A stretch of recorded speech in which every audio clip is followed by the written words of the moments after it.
Did you know that up until only a few hundred years ago, there were millions of Muslims living in Spain? You see, after nearly 800 years of fighting, the Christians had taken most of the Iberian Peninsula from the Muslims, and only the Emirate of Granada remained. And in 1482, Christians began their war against Granada in an effort to destroy the last Muslim stronghold in the peninsula.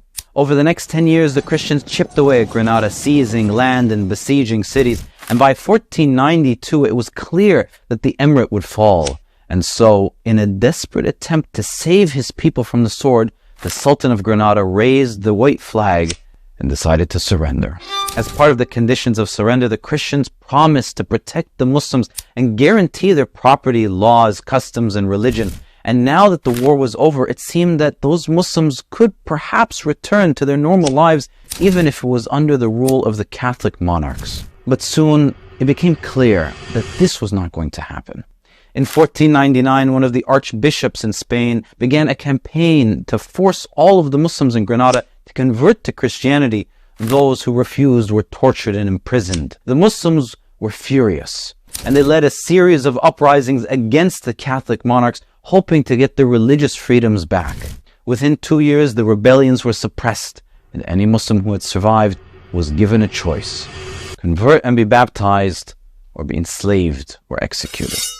Only the wealthy among the Muslims were allowed to leave the peninsula, but only after they had paid an exorbitant fee in gold. The Catholic monarchs then realized that if they could force the Muslims in Granada to convert, then maybe they could force the same on the rest of the Muslims of Spain. And so in 1502, Queen Isabella issued an edict banning Islam in all of Castile. Throughout the Spanish kingdom, Muslims were forced to convert to Christianity or face certain death. And when Castile invaded their neighboring kingdom of Navarre in 1515, the ban on Muslims was expanded there too.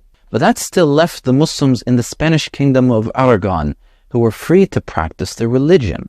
The king at the time was the husband of Queen Isabella, Queen of Castile. And even though he joined her in forcefully converting the Muslims within Castile, he kept his oath to the Muslims living within Aragon's territory. But all that soon changed when an anti-Muslim rebellion took place within the kingdom. Under Ferdinand's rule, the economy of Aragon had slowed down, and the lucrative maritime trade that the Muslims had perfected had mostly been replaced with a less lucrative business of agriculture. And on top of that, Ferdinand had wasted the finances of Aragon, participating in wars in both Italy and France. The economy of the kingdom had been stretched to the limit, and the population began to flare in civil unrest. And so, when Ferdinand died in 1516, and the new king seemed to make no effort in improving the economy, the people of Aragon began their own revolution. The revolt began in the southern city of Valencia in 1519, where rebels managed to capture the city and take control. Almost immediately, the rebels began implementing their own anti-Muslim policies, blaming the Muslims for their economic troubles and forcing them to convert to Christianity. In response, the Muslims throughout the region joined Aragon's royal forces and helped defeat the rebels in Valencia in 1523. Many Muslims died fighting on the side of the king in an effort to free the Muslims who the rebels had forced to convert. But when the rebellion was over, the king decided that those Muslims had to remain Christian because they chose to be baptized rather than die.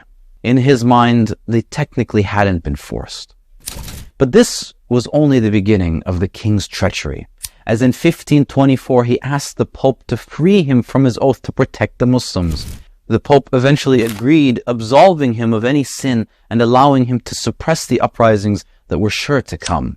And so, in 1525, King Charles began the forced conversions of the Muslims in Aragon too. Masjids were destroyed, family names were changed, and Muslims who organized in rebellions were massacred in the thousands. Only a small number of Muslims managed to escape, first fleeing north to France and then making their way down to North Africa. The conversion of Spain had now been complete, and the Muslims had been completely purged from society. First in Granada, then in Castile and Navarre, and finally in the Kingdom of Aragon. Officially, there were no Muslims left. But reality is sometimes different than what's officially said, and there were still hundreds of thousands of Muslims practicing Islam in secret. In 1502, Ahmed ibn Abi Jum'a, an Islamic scholar from North Africa, published a legal paper known as the Oran Fatwa. It gave instructions to the secret Muslims on things like when and how to pray salah in secret, what to do about zakah and wudu, and what to do when forced to participate in Christian worship or when forced to consume alcohol or pork. The fatwa became extremely important and was widely circulated amongst the Muslims, as anyone in Spain who had shown signs of retaining their Islam could be tortured and executed. But while most of the Muslims were able to hide their faith, there were still elements of the Muslim culture which had not been stamped out. Many of the Muslims still spoke Arabic in public and named their children Arabic names. They still kept their Muslim clothes and they still lived in small communities together. Islam had been completely banned, but these small things made it clear to the Christians that the Muslims were still practicing in secret. And so in 1565, the new king decided that these things should be banned too. Any semblance of the old Muslim culture or of the Islamic faith was to be banned. Any food, any dress, any language, any ritual, anything remotely Islamic was strictly banned. And to make things worse, the king even ordered Christians to settle and infiltrate the old Muslim communities. The Muslims were being attacked from every possible avenue, and soon enough tensions rose to a fever pitch. Muslims in southern Spain began to hoard weapons and food, gathering enough provisions to last them years and storing them in caves. Whispers of a revolt were being spread across the Muslim communities, and secret meetings were being held in private homes. In 1568, in the village of Besnar, a man by the name of Fernando de Valorto was chosen to be the new king of the Muslims. He was a descendant of the Umayyad caliphs, and so he chose a new name for himself, Ibn Umayyah, a Hispanicized version of the Arabic Ibn Umayyah. The revolt began on Christmas Eve of 1568. They attacked the Spanish armies, ambushing them before taking shelter in the mountains.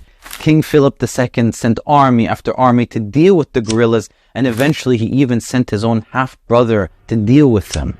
But he too was unsuccessful.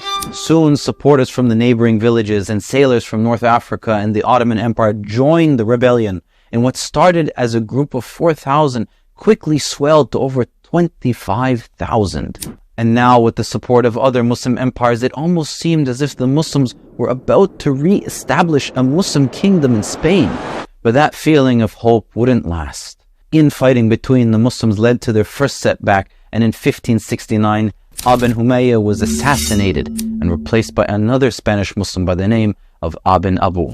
Fighting continued on against the Christian armies, but the disagreements and the personal rivalries within the Muslim leadership pervaded. And in 1571, Abu too was assassinated by his own men.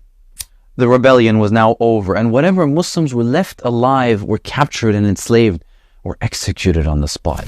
Eventually, a new king took the throne, and he decided not to make the same mistakes as his predecessors.